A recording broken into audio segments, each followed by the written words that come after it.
Gentlelady yields. Mr. Lord, what is the agency's current backlog of permits or leases related to grazing that are awaiting approval? Yeah, I don't have a good answer for that for you, but I can get back to you on it.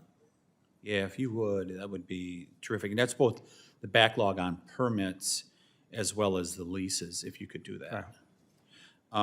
What are some of the ways the Forest Service is working with ranchers across the West to ensure grazing leases are approved quickly?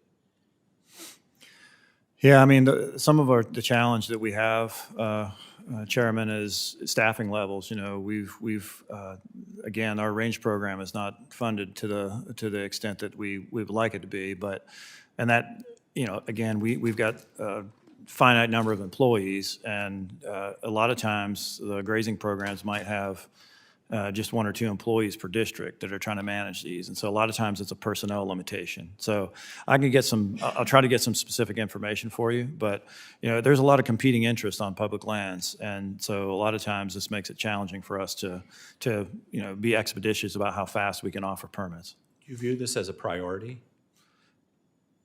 Excuse me, sir? Do you view this as a priority? Absolutely, we view it as a priority. But again, we've got a lot of priorities that we're managing as an agency. So should we be reallocating positions? I mean, that would be one approach to it for sure. Can you reallocate positions administratively? We could make changes to our range workforce through reallocation, sure. So you could get more manpower to this if you chose to? We could, but again, as we make sacrifices in one arena, we obviously have voids to fill in other areas, and so it's a matter of, you know, collectively we try to balance how we allocate employees across our needs. Is preventing wildfire a priority? Preventing wildfire is a priority, sir. So if this is one of the more effective ways of preventing fire, wouldn't that move up the priority list pretty high? Yes, sir. I fully agree with you on that. I think that we're to the discussion, to the answers that Congressman LaMalfa had, we're doing a better job every year. Could we do better? Absolutely. But I think we're starting to just understand how beneficial when we target grazing in an area it can be. And so we're working to improve that each year. So you said I think you said you did an additional 75,000 acres this year, is that right? That was in FY23, we did 75,000 acres through targeted grazing, and we did fund it actually with fuels dollars to the tune of $600,000. So I was doing the math on this, and you said there's 73 million acres under active grazing allotments, is that correct? That's correct. And there's 95 million total? Yeah, rangelands, there's 95 million. So that leaves 22 million acres. Are you going to be able to get to all 22 million acres in the foreseeable future?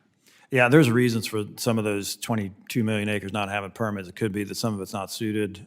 You know, there's a lot of reasons for the difference between those numbers. Do you guys have document or data on how many of those 22 million acres would be good rangeland that would be acceptable for grazing? Yeah, I can get that information for you for sure. Yeah, if you get those numbers. So I heard that NGOs are buying up grazing allotments and then not using them. Is that correct? There's instances of them doing that? There's a few instances, yes. Can you rescind those allotments when they don't use them? Can we rescind if an NGO has got one? Yeah. Yeah, most of the allotments in my knowledge that have been turned over to NGOs have been bighorn sheep allotments, where we know we have bighorn sheep and we graze sheep, and so there's a known challenge associated with mingling them, and so that's how it's been. Those are the ones that, in my knowledge, have been the allotments have been purchased by NGOs. And is there a mechanism?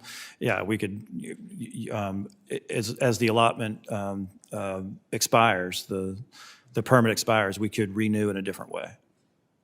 The committee is very concerned by the prospect that President Biden may further abuse the Antiquities Act during the lame duck. Is the Forest Service aware of any potential national monuments the White House plans to designate between now and the end of the president's term? Yeah, I'd have to get back to you on that one. That's outside of my purview. You could get back to me in regards to that if there's any that are being planned? Yes, sir.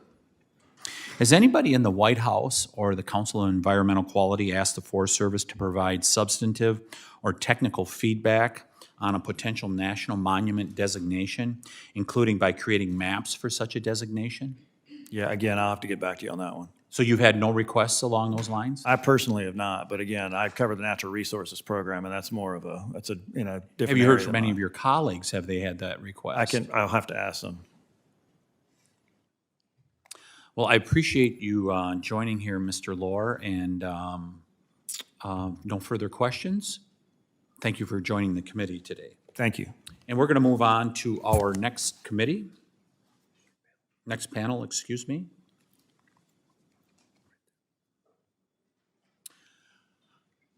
While the clerk resets our witness table, I will remind the witnesses that under committee rules, they must limit their oral statements to 5 minutes, but their entire statement will appear in the hearing record.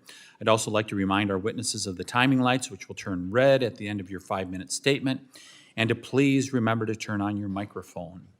As with the second panel, I will allow all witnesses to testify before member questioning, and we'll get those nameplates up there and look forward to our third panel of witnesses joining us here.